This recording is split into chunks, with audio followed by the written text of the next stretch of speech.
federal government to actually engage, to sit down with the provinces, to look at community needs, to look at various issues, and actually work with, with institutional partners and others to ensure that we're responding to very real needs. That was quite motivational. I have a question for you before we start. Are the Liberals going to win this riding?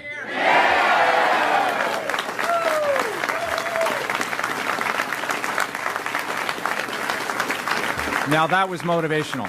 It also happens to be absolutely fact-based and true.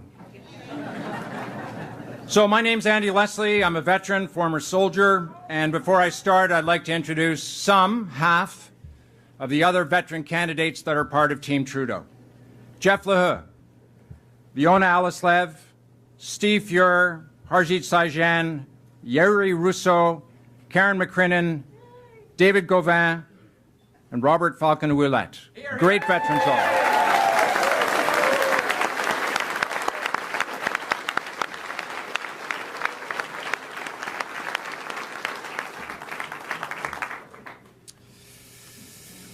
So let's talk about Canada's veterans and leadership.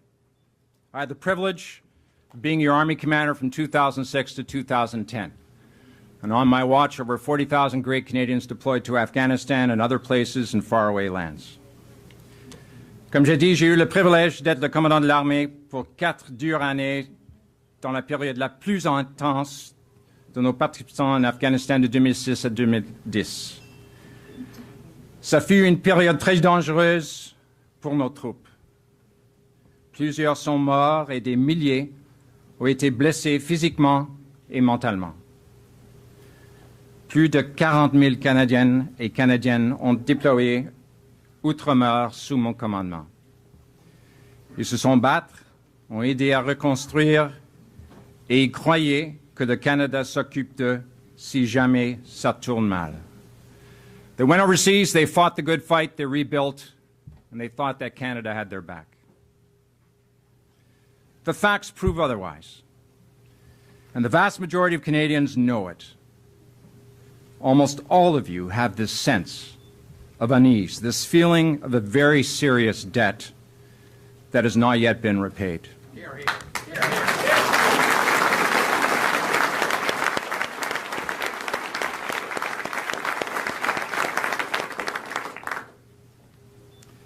We've got to do more for them and their families. The Harper spin machine has spent a fortune of our tax dollars trying to convince you that everything is just fine with our veterans. But it isn't. And quite frankly, it's time to move beyond the spin to real leadership that's going to fix this problem. Hear, hear.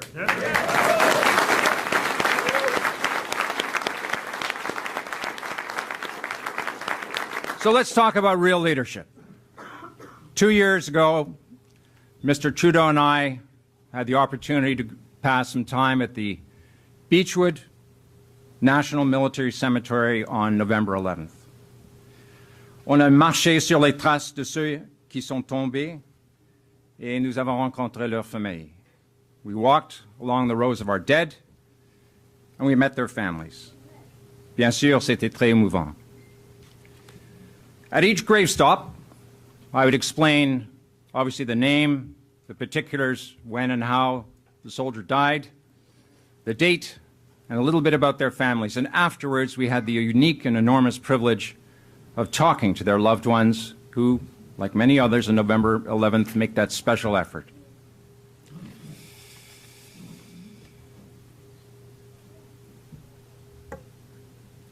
Mr. Trudeau's response, after months of discussions with veterans groups, with veterans themselves, with average Canadians, and he's met more than any other person in Canada over the last 2 years. His response to his teams responsible for forming these solutions that he's going to talk about in a few minutes were, let's fix this. Let's do it right for them. Canada owes them so much.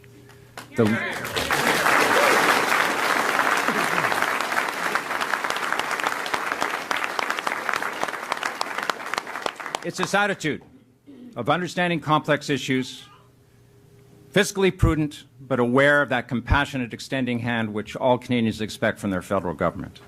The whole attitude of Mr. Trudeau is, let's fix it. Let's work cooperatively with those impacted, those involved, and fix the problem. So we're going to do this thing. There's an old Army saying, lead, follow, or get out of the way.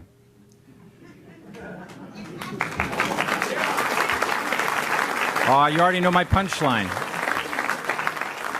Mr. Trudeau's leading on this issue, and you'll hear it from him himself. Follow us. Help us. Don't you dare stand in the way of what we're proposing. And for those who will obstruct, who will stall, who will actually get in the way, it's time for them to move on.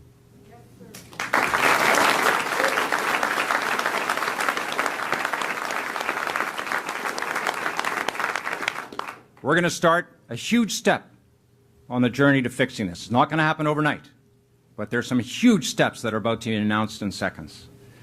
Why? Because it's the right thing to do, because we all want to fix it as a collective of Canadians, because we are our vets so much. Our veterans deserve better, and Canada deserves better. So lead, follow, or get out of the way. And you know who I'm talking about when I say get out of the way.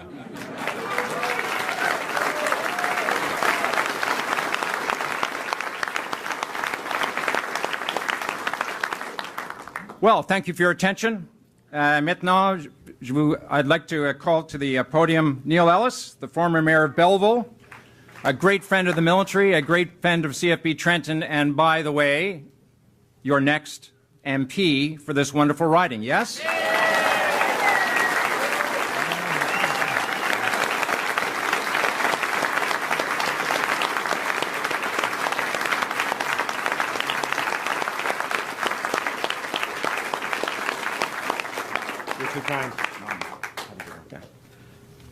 It's hard to go after a great speaker, and they've got me in the middle of the best speaker yet to come. So I'm guarded on a speech here today. I said I was going to give 20 minutes, but I'm going to only cut it to about a minute. But as we said, the Quinte region has a rich and proud military history as home to CFB Trenton and 8 Wing, as a region where tens of thousands of servicemen and women have been posted, trained, and served. Still thousands have returned here to retire, and I can tell you that because I've been knocking on a lot of doors and meeting a lot of you here.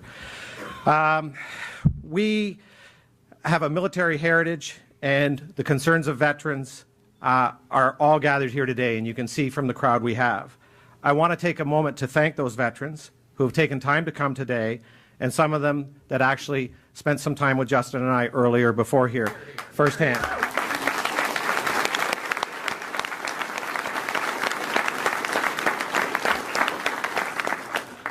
I would also like to recognize many volunteers, too. Volunteers of the Bay of Quinte, volunteers in the party. Without them, it would not make this visit possible today. And also, we have many local dignitaries in the office, or in the room here today.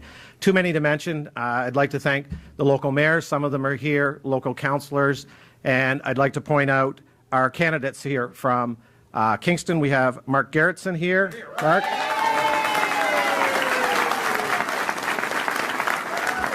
And I hope from the West, Kim Rudd is here. Did Kim make it in? I told them we needed a bigger room, but I got overruled on that one. So, but next time when Justin comes. To our north, we have Mike Bossio, and you see him sitting in the front row.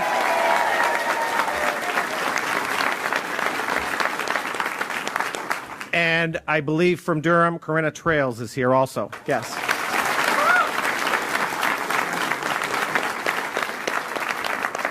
And I believe Mayor Quaife from the county is here somewhere. I watched him walk in, back here. We're all heading to the sandbanks after, so yeah. I'd also like to recognize the Honorable Lyle Van Cleef and his wife Sharon are here. I think Lyle's in the corner here.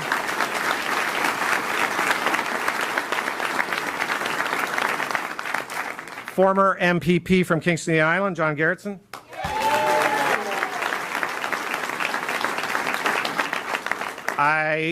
Councillor Boyce was here from Belleville, and there's some other councillors, but I'll leave it at that. Thanks, Ed, for coming. And lastly, I'd like to thank my wife, Sue, is here. My children, Abigail, Madison, and Zachary are here because they've put up with this for 8 years and now on this also. And on the last note today, it is fitting that we're having this here. 5 years ago next week, as mayor and my council, we dedicated Veterans Bridge, and I think many people traveled over that today, and that's what we did as a city because it was the right thing to do. Here, here.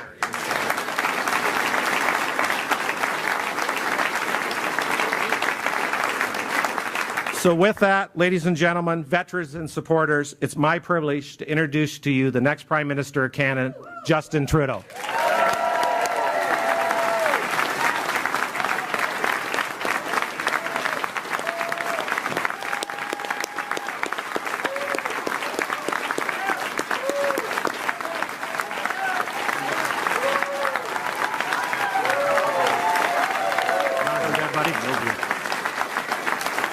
Thank you very much.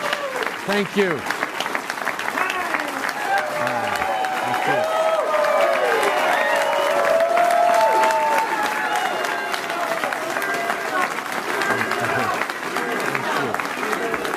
Thank you. Please. Thank you.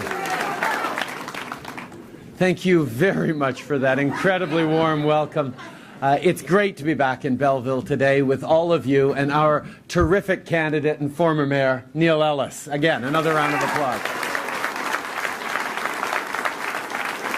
And as Andy mentioned in his incredibly moving opening words, it's also an incredible pleasure for me to be surrounded by so many of our incredible candidates who've served us proudly as members of the Canadian Forces, and I'll name them again. Jeffrey Lahou, Leona Alsev, Stephen Fuhr, Yuri Rousseau, Harjit Sajjan, Karen McCrimmon, David Gauvin, Andy Leslie, and Robert Falcon-Willett. Thank you for being here. Thank you for your service. These women and men behind me share something really important in common. Each and every one of them served our country in uniform.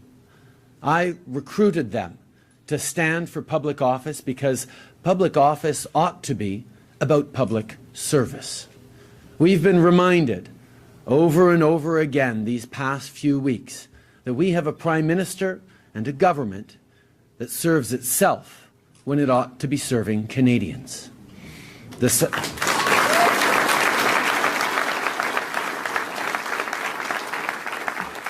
sad story coming out of that Ottawa courtroom is about a Prime Minister who will do anything to keep himself in power, even if it means misleading Parliament and the Canadian people. Well, the people with me on this stage today are the antidote for the self-serving cynicism Stephen Harper has injected deep into the heart of public life in Canada.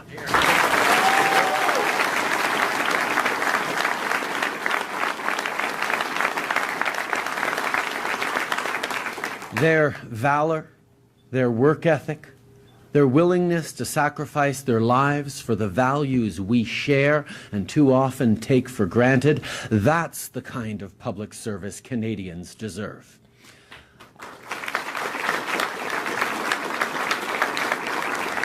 I am deeply, deeply honored to call them colleagues, and I will keep working hard over the next 2 months to earn Canadians' trust so you can call them your government.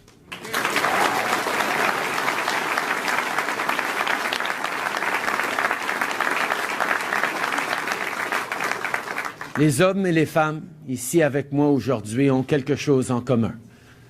Ce sont nos hommes et femmes en uniforme. Ils ont fait le choix de servir leur pays. Je leur ai demandé de continuer à servir leur pays en représentant les Canadiens au gouvernement. Et je suis très heureux qu'ils aient accepté. Il est temps de donner aux Canadiens et aux anciens combattants un gouvernement qui est là pour eux, pour leurs intérêts. Clairement, avec tout ce qu'on entend dernièrement, on voit que la priorité d'un gouvernement mené par Stephen Harper, c'est de se battre bec et ongles pour ses propres intérêts et de s'accrocher au pouvoir à tout prix. Les personnes qui m'accompagnent aujourd'hui sont tout le contraire du cynisme politique. Voilà le genre d'élu que les Canadiens méritent. C'est un honneur.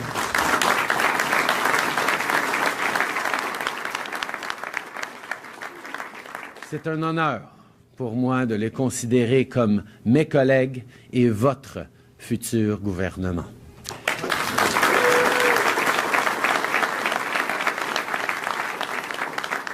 Driving here along the Highway of Heroes and over the Veterans Bridge, I thought about the men and women who have traveled that road. I thought about their service to Canada, what it means to stand up for the values that you believe in deeply. And I thought about their sacrifice. I thought about how that sacrifice should never be taken for granted. And yet, for the last 10 years, it has been. Mr. Harper's government has failed our veterans.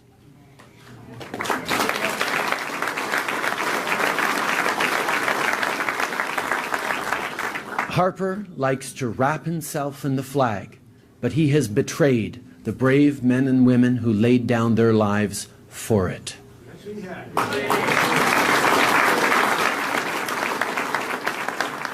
Our servicemen and women stand for the very best of what it means to be Canadian. They put their lives on the line for us, and that commitment has come at a high cost.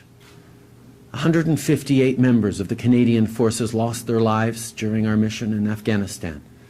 The suicide tally is, sadly, even higher, 170 since 2004. Thousands more were wounded or suffer still from post-traumatic stress disorder. We owe a sacred trust to veterans and their families. All of them.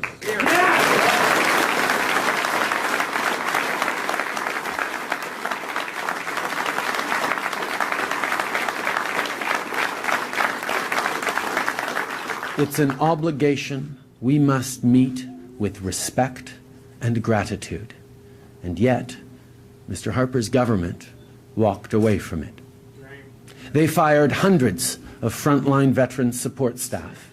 They closed 9 local service offices, making it harder and harder for veterans to get the support they so badly need and deserve. They left unspent more than $1 billion that Parliament allocated for veterans support. Canadians know that this is wrong. A government led by me would make it right.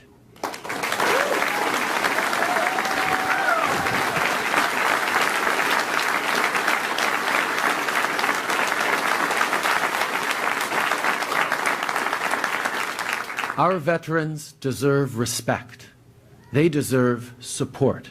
And they deserve a real chance at a bright future once they leave active service. You know, a few of you know that I'm not the first of my family to have entered into politics. A smaller number of you probably know that my grandfather also served as a member of Parliament for many years. But not many of you know that that grandfather, James Sinclair, was also a proud veteran of the Canadian Armed Forces. He was an RCAF squadron leader in the Western Sahara during World War II. And he held the particular distinction of not only serving in World War II as an officer in the RCAF, but doing it at the same time as he was a member of Parliament representing Vancouver North. He's one of the few members of Parliament in the world who served during active service in World War II, and it just sort of goes to show how deep the idea of service is rooted in my family.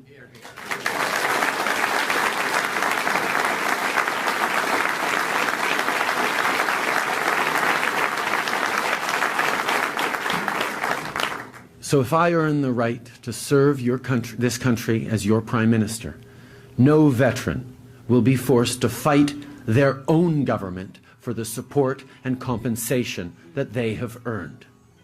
We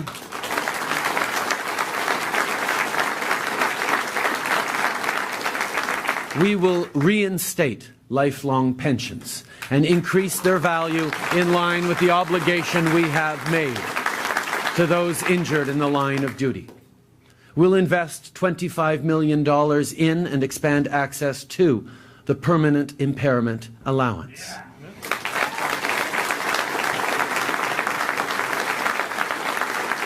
We'll honor their past service, but we'll also help them secure a bright future. We'll cover the cost of 4 years of post-secondary education for every veteran who wants one.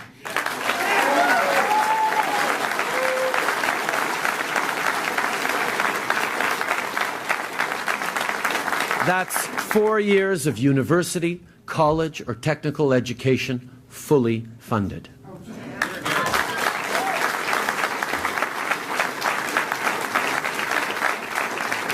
And as my colleagues here will tell you, nobody walks onto a battlefield alone. Our veterans stand on the shoulders of some of the most remarkable people in this country, their families. The men, women, and children who dearly miss their husband, their wife, their mom, dad, daughter, or son. These outstanding Canadians make sacrifices that most of us cannot even dream of. They miss their loved ones for painful periods of time in the most stressful circumstances imaginable. So we will also invest in veterans' families. We'll invest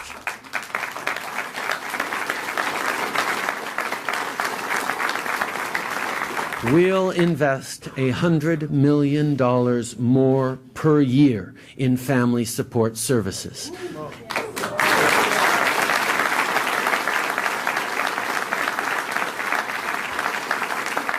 And that includes education, counseling, and training for families providing care for veterans living with physical and mental health issues.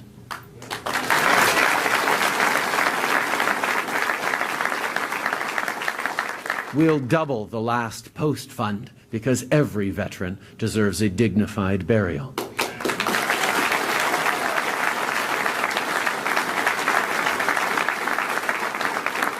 And we'll reopen those 9 Veterans Affairs offices the Harper government closed.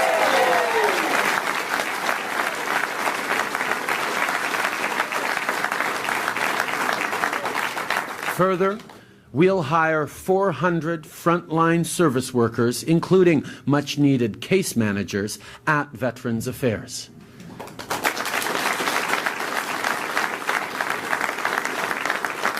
We'll implement each and every one of the Auditor General's recommendations last year on enhancing mental health service delivery. And finally, a Liberal government will make sure that Canada becomes a leader in caring for and supporting veterans. We'll invest $20 million in an endowment to create 2 centres of excellence in veterans' care. Future generations of brave women and men should know that they will be looked after when they finish their service to Canada. There should never be any doubt in their minds.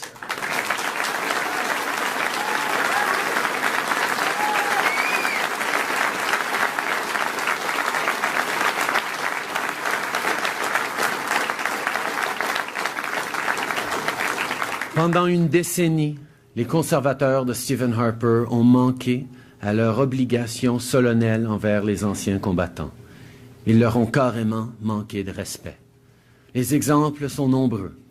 Fermeture de 9 centres de services partout au pays, licenciement de centaines d'employés de première ligne, investissements promis mais non livrés en santé mentale. Nous avons une obligation morale de prendre soin de nos hommes et femmes en uniforme lorsqu'ils reviennent à la maison. Nous leur devons respect et soutien. Un gouvernement libéral amènera des solutions et rétablira le lien de confiance entre les anciens combattants et le gouvernement. Nous investirons 100 millions de dollars par année pour mieux soutenir les familles des anciens combattants.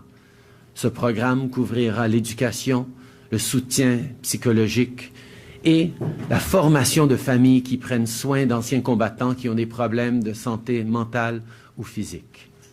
Nous doublerons le financement du Fonds du souvenir pour que plus d'anciens combattants aient droit à des funérailles dignes. We'll just let you switch those oxygen tanks.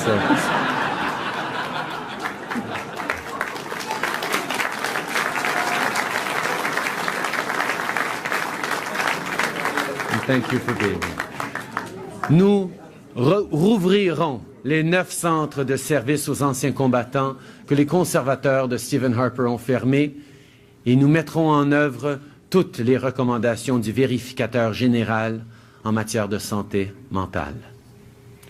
Nous embaucherons 400 nouveaux employés pour fournir des services aux anciens combattants. Nous nous assurerons que le Canada montre l'exemple quand vient le temps de prendre soin de ces hommes et femmes en uniforme. That's our commitment. That's how we'll make things better. That's how we'll bring real change for our veterans.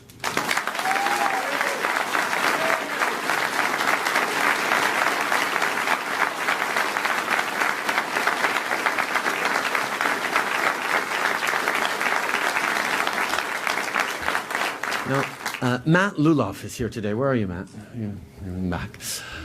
Matt served in Afghanistan, and his story brings us all home for me. He returned with no support network and no career. He turned to Veterans Affairs Canada, but as the weeks went by and the benefits he was entitled to never came, things for Matt began to look bleak. He went to Veterans Affairs office in Ottawa every single day, and eventually got the service he needed. But for so many others, walking into a Veterans Affairs office day after day just isn't possible. We need to end the unnecessary hardships we allow our veterans to endure. The policy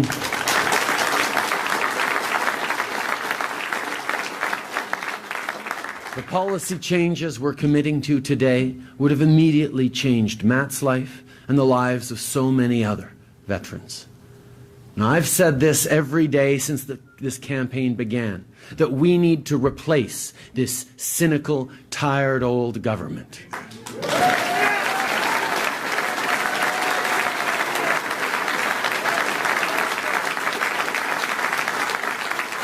But not just with a different government, with a better one.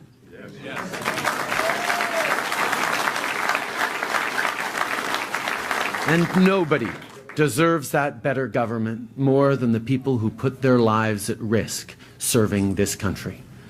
There are many, many reasons to end the Harper decade. For me, few are more vital than the way Stephen Harper and this Conservative government have betrayed our veterans. We will make right what they got so very, very wrong.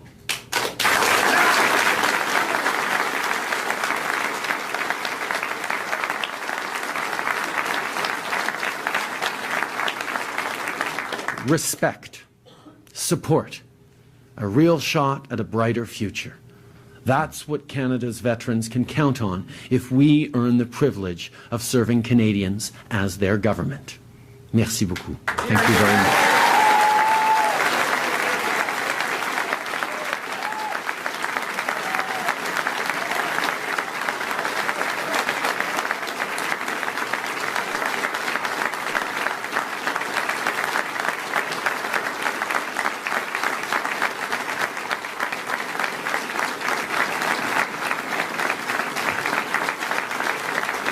Thank you.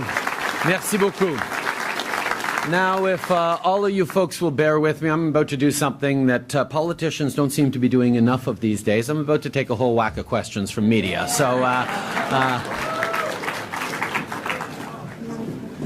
Mr. Trudeau, good morning to you. I was talking to a veterans advocate yesterday, and he called your plan massive. He also called it ambitious. But in the same breath, he also questioned how you'll pay for it all. At a time of massive global instability, you yourself have not committed to even immediately balancing the budget. My question is twofold. First, what is the approximate dollar value of the promise made today? And secondly, how will you find the money to pay for this promise? Thank you for your question. First of all, let's recognize where we are. For 10 years, Stephen Harper has been nickel and diming our veterans, lacking the respect and the support that Canadians have earned through service to country, and that's something that we have to fix as a priority. The measures that we've announced today have an ongoing cost of about $300 million a year. This is about doing right by people who have offered everything in service of our country. We will have a fully costed platform out in the coming weeks, but the fact is we have to recognize that Stephen Harper has put us into deficit right now. We will, as Liberal governments do, we will balance the budget, but how long that takes will depend on the size of the mess that Stephen Harper has left behind. What this country needs is a plan for growth, a plan to respect and support Canadians who need that support, and that is what we are focused on.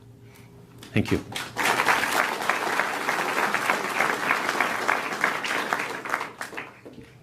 I want to talk about the economy, Mr. Trudeau. I'm just wondering, with so much of the trouble that Canada is seeing coming from forces outside of the country, how would you manage that instability? Once again, ultimately, Canada needs growth. For 10 years, Stephen Harper has been unable to deliver the kind of growth to our economy that we need. And right now, with the instability on global markets, there are an awful lot of Canadians worried about their retirements, looking with anxiety at the coming years. That's something that we have to focus on and allay. That's where Mr. Harper's plan to continue to give benefits and advantages to the wealthiest Canadians has failed to create the kind of growth that we need. That's why the Liberal Party is focused on growth through investing in and supporting the middle class and those folks working hard to join it. We know that Canada needs a diverse, successful economy, and that means a government that has a plan to actually grow the economy. That's what we've been talking about tax breaks and family child benefits. We're going to have a lot more to say about infrastructure and necessary investments in the coming weeks. But we know that it's time that Canadians had confidence in the economy as they look to the future and not face a government that has no plan and wants you to think that sticking with what we have is well enough when the real risk is not making a change to the failing status quo. Thank you.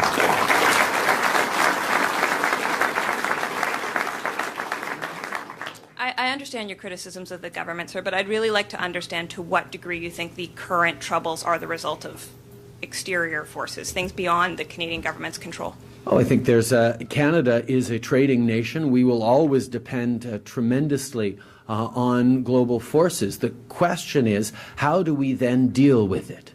Do we put all our eggs in the same basket and desperately hope that oil prices will bounce back up, which seems to be the only plan that Mr. Harper has for the future of our economy? Or do we start investing once again in what has always been the strength of this Canadian economy? It's people. People who work hard every day to build a brighter future for themselves and their children. People who understand the importance of building for communities and for the future. This is what the Liberal Party is focused on. This is what Stephen Harper has ignored over the past 10 years. And this is how we're going to make sure that Canada continues to benefit from the extraordinary advantages we have in natural resources and geographic location, but mostly in the incredible people who make up the communities across this country.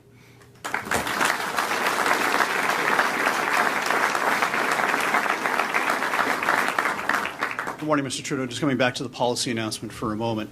The Conservatives enacted a number of changes just before Parliament ended. And as part of your announcement today, are you building on top of that, or are some of those changes going to be repealed? We're very much building on what has been 10 years of neglect. And the fact that this Conservative government, at the very last minute before it called an election, decided to suddenly pay attention to things that Canadians who earned the right to be listened to have been saying to them without being heard for years, really highlights the fact that we simply cannot trust this government anymore to keep its word.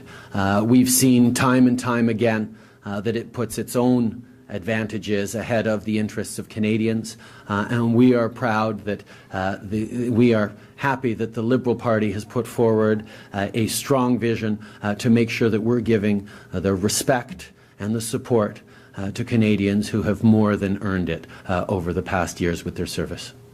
And just as a follow-up to Omar's question, I noticed in the backgrounder that the change to the lump sum versus pensions for life is coming in the current fiscal year if your government is elected. However, when are some of the other more expensive changes going to come in? Are they going to be phased in, or are they going to be immediate? They're going to be immediate. We intend to put these into place as quickly as we possibly can.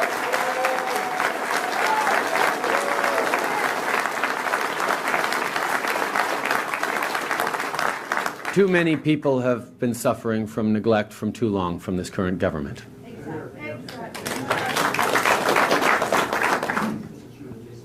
Group of Post Media papers.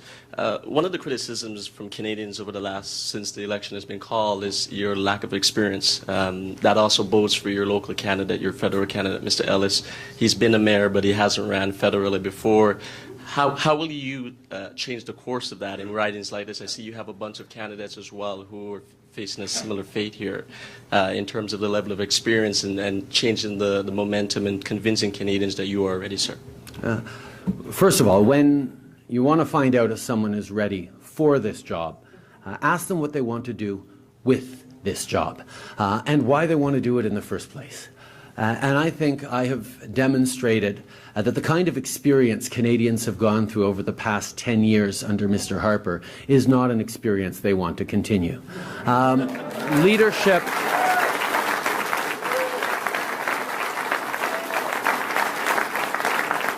Leadership is about many things, but one of the things I learned from my father is you gather around you extraordinary people to serve, to bring forward solutions, to be strong voices for their communities in Ottawa. And I have to highlight just how happy we are to have Neil Ellis, an extraordinary mayor who served this community extremely well for many years, stepping up to continue to serve this community. Because the one thing that every single one of my candidates will be is not the Prime Minister's voice in their communities, which is what we get now right across the country, but their community's voice in Ottawa.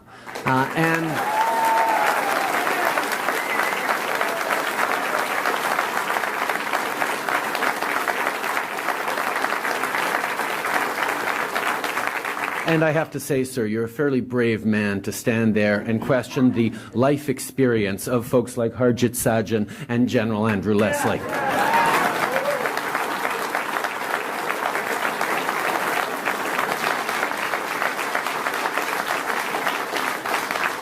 Respectfully so, sir. No offense meant. Of course. I'm teasing you. The one thing I wanted to ask again, Mr. Trudeau, is local families. Yesterday, one of my neighbors came to me and said, if you get a chance to ask Mr. Trudeau this question in terms of families and the benefits, the childcare benefits, and the ability to stay home and take care of children and such, they're a little bit concerned of their understanding of that and what it means for their income level. They feel that families who are in the lower income brackets won't benefit as much. They will still have to have two parents working and seeking childcare and assistance with that. How would this benefit, and how would you explain that to them in terms of it benefiting more middle-class families, sir? Well, I'm extremely thankful that they asked you and that you asked me, because it gives me an opportunity to talk about one of the issues I disagree with Mr. Harper on. Mr. Harper is continuing to send child benefit checks to millionaire families just because they have children.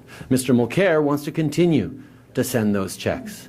The Liberal Party is committing to stopping those checks to Canadians who don't need them and sending larger tax-free monthly benefits to Canadian families who really need the support. What this plan will do...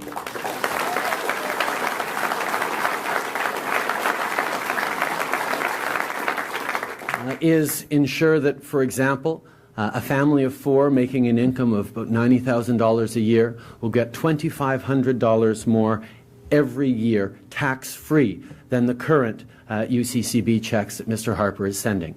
It will actually lift 315,000 kids out of poverty with the more generous for lower income families benefits we have. This is about recognizing that there are people out there who really need the help, and to be able to give them larger tax-free monthly checks is a great way to make sure that everyone has a real and fair chance to succeed, but also a way to stimulate and grow the economy by making sure that people who need it have money in their pockets to spend, save, invest, and grow the economy. Thank you very much.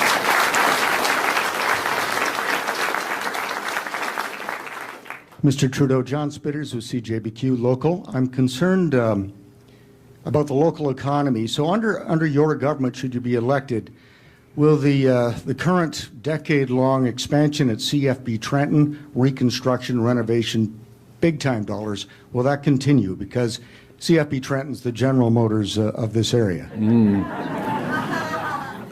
The Liberal Party is committed to giving the men and women who serve our country in uniform all the support and equipment that they need to actually do their jobs. We will continue to invest in the military. We will fix the broken procurement process that has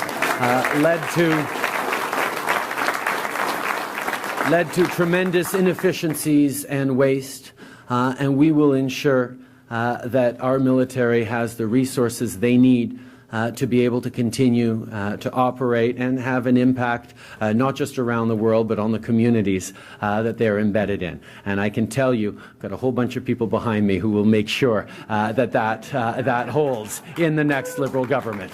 Thank you.